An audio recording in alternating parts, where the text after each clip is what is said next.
Hello and welcome to Recharge Wrestling. We're here to plug you into the world of professional wrestling. I'm Fisher and I'm here for a quick review of WWE WrestleMania Backlash from last night. We will be doing a proper podcast to review all of the goings on from there, but I just wanted to do a quick one tonight just to give a summary of what happened and my quick thoughts on it. I won't go into too much detail because tomorrow, obviously, I'll talk about it with Krusty and Keeney. We should all three of us be on there, so it'd be very interesting to do. And we may have some different thoughts. So the show opened. There was nothing on the pre-show, which was weird. So it's just the 6 matches, but it was a nice short pay-per-view. And first of all, I've got to say that under 3 hours, shorter than a Raw. It was refreshing, not to drag this out too long because it was it was a very sort of minor pay-per-view. It's not a SummerSlam or a Mania. So I thought it was very sensible and I enjoyed that. I thought it was very good. So it started off hot with Cody Rhodes and Seth Rollins. I've got my prediction wrong here, going for Rollins because I thought they were going to extend the feud that way. I still think we're getting an extension of the feud by what happened here. But a fantastic match between Cody and Seth to open the show. Was it better than their Mania one? Quite possibly. I think it might have been overall slightly better. Obviously, you had the shock factor and the big atmosphere at Mania that made it special. The actual match itself may have been better here. It was fantastic. So many good counters. There's near falls from Cody cutters and super kicks and pedigrees. There's a Falcon Arrow 2 count. There was all sorts going on. There was a really good spot with Cody hitting the crossroads, but due to ring positioning, Seth's foot was on a rope. So he managed to get out of it that way, really by luck. And then it ended with Seth did the Dusty Punch thing as well. So that was that got Cody sort of fired up. And Seth tried to win by grabbing the tights on a roll up, but Cody reversed it and grabbed the tights himself to win. A roll up finish, but not one I mind actually here because I feel like it's not the end of the feud. I would have had Seth win this one and then have Cody win the last one. Cody's got to win the feud, but I would have evened it out here and had Seth win this one by doing the tights would have been fine, having Cody lose. But I feel like they don't want to have Cody lose yet. I feel like that's the thing. So Seth, unfortunately, has to take another L, even though he's consistently been the best in-ring performer in WWE for so long now. But the 2 matches with Cody have been fantastic. But yeah, brilliant match, and I'm sure we're going to get a third one out Hell in a Cell. Just a note on Cody Rhodes. I'll get to it later when it came on. Lashley versus Omos was next, and this match was okay. I think it was probably better than the one at Mania. And I think there's a pattern on this show, actually. I think overall, the Mania rematches, most of them were probably better here. It was slow domination from Omos at the start. Lashley kind of got back into it, got MVP in the hurt lock at one point. MVP was obviously interfering a lot on Omos's behalf. I don't have too many notes on it. It was just a quick hurt lock on Omos. He got out. And then Omos, I can't remember what his finisher's called, but he just slammed Bobby to the ground and won. So that evens that up. Wouldn't surprise me if we get a third match there. Omos gets a huge win against one of the top guys, really.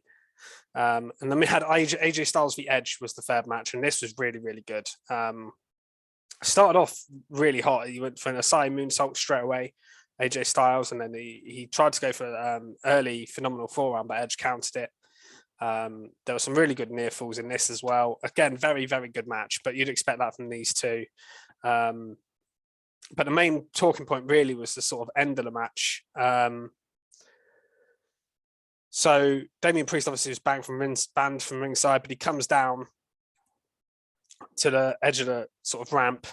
Finn Balor comes down, evens the odds. So we didn't get the Balor turn here. I predicted AJ was going to win from Balor saving AJ here. And he did do that, but it didn't end up mattering because Priest and Balor ended up just brawling out the arena. And then a hooded figure come down and push AJ off the turnbuckle. The ref was distracted by Priest and Balor. And then Edge didn't win straight off of that, which I thought was interesting. He hit a crossface, but eventually AJ passes out from it. And yeah, then the hooded figure was revealed to be Rhea Ripley, who I was kind of half expecting. There's been a lot of rumors about her. I think she's a perfect fit for this faction. I was really excited to see that. So I think that'd be very interesting to see what happens tonight on Raw, and going forward. I thought that was really interesting. So I really liked the closing part of this match in particular. Then we had Ronda Rousey versus Charlotte Flair. We've on the podcast, we've all been kind of down on this feud. It's not been particularly good on the mic and the angles they've done, but this match was fantastic. I can't complain about the match. It was really, really good. Much better than that Mania one. The I Quit stipulation really added something to it. Something I haven't seen in a while, and obviously both of them got on the microphone a little bit, and that added to the match, I thought, as well. But obviously no rules, so there was kendo sticks being used, chairs being used, and both both people were put in pretty precarious situations at times, and we thought they might quit, but they didn't. Really, really interesting. I'll go into more detail tomorrow, but yeah, so we've got a new women's champion here. I really liked that the last bit of the match here as well, the closing stages. So Charlotte had a figure four on Ronda. She asked if she was going to quit. Ronda said, "Never, bitch." Hit Charlotte with a chair. That would turn around, and Charlotte sort of said, "This is your last chance. Happy Mother's Day" to her as well. And she was going to do, I think, another figure eight or something on Ronda, but Ronda countered it into an armbar on the chair. At first, Charlotte didn't tap, but then she bent the arm back, and then she didn't tap, so she obviously said, "I quit" in the end. And we got a new women's champion, and after this we got a medical update saying that Charlotte has broken her arm. So obviously that's not a real injury, it's a storyline injury, I'm pretty sure. So I think what they're doing is, obviously they're 1-1, a bit like Cody and Seth. That's actually 2-0, a bit like Omos and Lashley. But instead of doing the third match straight away here, I think they want to drag this out to a big stage like SummerSlam. So I think they're going to have Ronda move on to someone else for the time being, and Charlotte will take a little bit of time off, come back at SummerSlam and have a rematch then. I can see that happening. I think that would be really, really good way to sort of extend a feud if you're going to do it. Then we had Madcap Moss and Happy Corbin. Crowd wasn't into this, unfortunately. It was a bit of a filler match, but it wasn't bad. It started pretty slow. Moss actually started on top, but then Corbin went into sort of headlocks and rest holds and things. Got a deep six near fall, but in the end, Moss won with a sunset flip pin. Not a lot else to say about it, to be honest. I'm sure it'll be a quick one tomorrow when we all discuss it on the podcast, but we will go into a little bit more detail there, obviously. But yeah, didn't think too much of that, but it didn't bring the show down. And then the main event, of course, was between the Bloodline and RK Bro and Drew McIntyre. We've all sort of had our thoughts on them changing it to a 6-man tag on previous podcast, if you go and listen to that from this past Friday. But the match itself, we all said it would be good, and it was really, really good. It started quite slow.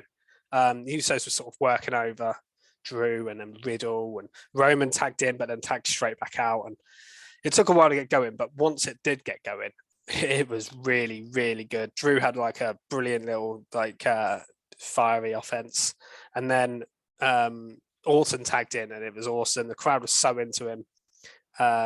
And we'll discuss what we think is going to come next here, because we all thought RK Bro and Drew were going to win, but the Bloodline won. I've seen some suggestions that maybe it shouldn't be Drew that actually feuds with Roman now. It should be Randy Orton. So I'll discuss that with the guys tomorrow and see what they think, because Orton's been so over here. And obviously Riddle took the pin, and Roman did post about Riddle afterwards. So I don't know if that's leading to something or not, but I wouldn't mind seeing that happening. Maybe he can do both. He's got both titles, but yeah, it's very interesting. But I'll go into more detail on sort of the spots and that tomorrow. But there was some really cool. This was a great match in the end. Really, really fun. The crowd were really into it. Like I say, I wasn't expecting the result. I didn't predict the Bloodline to win. I think only 2 people in our prediction league actually did. So fair play to them. I'll announce the results of the predictions tomorrow. It is actually up on our Twitter now. If you were involved in that and want to have a look, just head over to at Recharge Wrestle, and you'll see the results of that. We also have a poll on our page as well about the best match from this pay-per-view, which I will give the results of on the show tomorrow night. So yeah, have a vote on that if you haven't already.